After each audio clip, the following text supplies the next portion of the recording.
आदि ये संपूर्ण व्याधियां दुर्गा कवच के पाठ करने से समाप्त हो जाती हैं। आप जानते हैं माताएं निकलती हैं, जानते होंगे, और कभी कभी ये माताएं निकल के चली जाती हैं लेकिन पूरा चेहरा खराब हो जाता है, वो धब्बे से पड़ जाते हैं। उसका वर्णन है इसमें, उसको चेचक कहते हैं। नश्यन्ति व्याधयः सर्वे लूता विस्फोट का दिया स्थावरम जंगमम चैव कीर्तम चापी यद्विषम। मकरी, चेचक, कुष्ठ आदि ये संपूर्ण जो व्याधियां हैं, यह दुर्गा कवच करने वाले व्यक्ति के पास तक नहीं आ सकती हैं। बीमारियां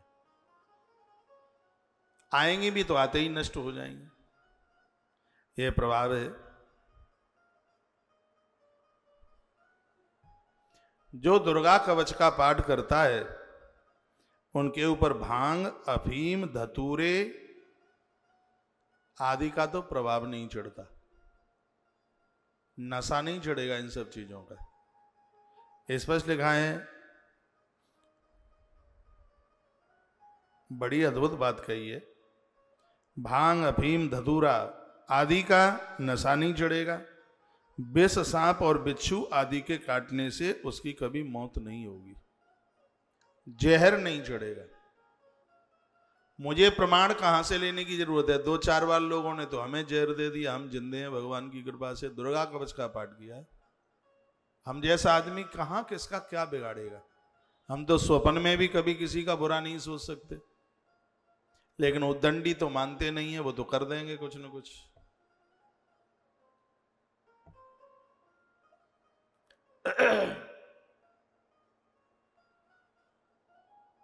अब तो मैं साल से कथा करने को जा ही नहीं रहा हूं। बहुत लंबे समय से हमने अपना खुद स्वपाकी बनना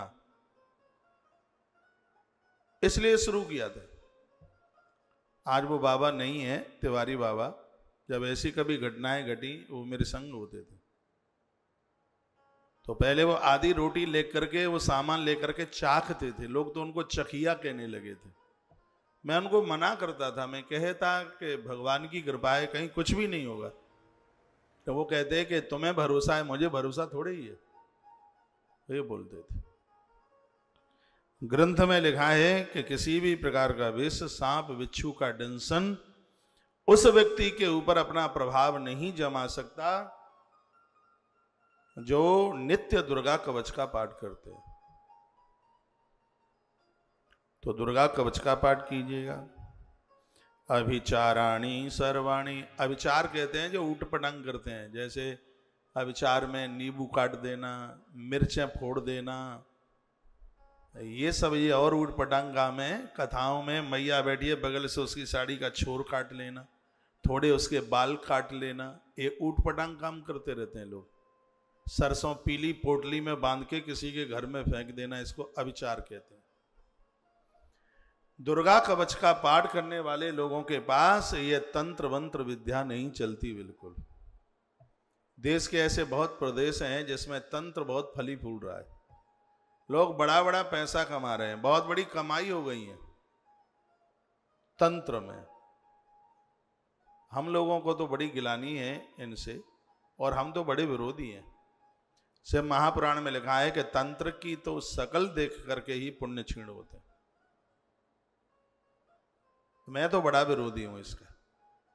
तुम अपने किंचित मात्र एक धन के लोभ में एक तरफ का पक्ष लेते हुए दूसरे को कैसे नष्ट कर रहे हो, ये बिल्कुल ठीक नहीं है, ये कभी भी ठीक नहीं है। ये तंत्र मंत्र हमारे ऊपर किसी के प्रभावित न हो, उसके लिए दुर्गा कवच का पाठ करते रहिए। अभिचाराणी सर्वाणी मंत्र यत्राणि भूतले। धरती पर मारक जितने मंत्र हैं वो सब फैल हो जाएंगे हमारे ऊपर यदि हम दुर्गा कवच का पाठ करते हैं। तो ये मारने के मारक मंत्र बोलते हैं उन्हें। धरती पर कितने भी बड़े मारक मंत्र हों, जो दुर्गा कवच का पाठ करता है उसके ऊपर कोई प्रभाव नहीं होगा, बिल्कुल होगा ही नहीं। लंबी आयु के लिए सुंदरकांड का भी ऐसा ही प्रभाव है। हम बहुत छोटे छोटे हुआ करते थे, हमारे उस विद्यार्थी काल का टाइम है जब हमारी क्लास 5वीं रही होगी। ये हमने अपनी आंखों से देखा है। अखंड रामायण का पाठ चल रहा था, कई महीनों का पाठ चल रहा था। एक पंडित जी महाराज, नाम तो नहीं बताऊंगा, वो रामचरित मानस की दिव्य गद्दी पर बैठे थे और सुंदरकांड का पाठ चल रहा था। वो तिलक लगाए हुए थे। सामने से किसी व्यक्ति ने उनकी छाती में धड़ाक से गोली मारी। ऐसा लगता है कल की बात है। आगे से छाती फटी और हड्डियां बिल्कुल ऐसे आगे निकल आई थी। खून का फवारा बिल्कुल एकदम, इतना घाव हो गया था कि छोटा बच्चा आगे से घुस के पीछे निकल जाए, इतना ऐसा घाव हो गया था। ये हमने अपनी आंखों से देखा। सुंदरकांड का पाठ चल रहा था और हनुमंत लाल जी की उस अहेतु की कृपा को देखिए कि इतनी बड़ी घटना के बाद भी उनका जीवन बच गया।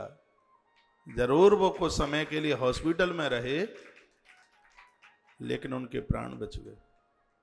बाद में उनको पूछा गया, पंडित जी थे वो,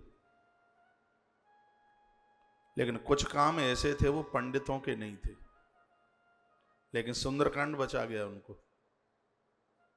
उनको पूछा गया कि इतनी बड़ी होनी पर अनहोनी पर तुम बच गए। वो रो पड़े ठीक होने के बाद। वो कहते हैं कि जिस समय मेरे गोली मारी गई, मुझे ऐसा लगा कि मेरे और गोली के बीच में कोई बंदर बीच में चल के आ गया हो। तो कौन? वो हनुमान जी हो सकते हैं। वो कहते हैं कि मेरा नियम था कि मैंने हर मंगलवार को सुंदरकांड का पाठ किया, और उस दिन भी मंगलवार ही था जिस दिन उनको गोली लगी। उस दिन भी मंगल ही वार था, वो बच गए। उस दिन से लेकर के आज तक हमारा कितना छोटा जीवन रहा था। उस समय 4वीं 5वीं क्लास थी, तब से ये सुंदरकांड हमारे हृदय में जगह बना गया।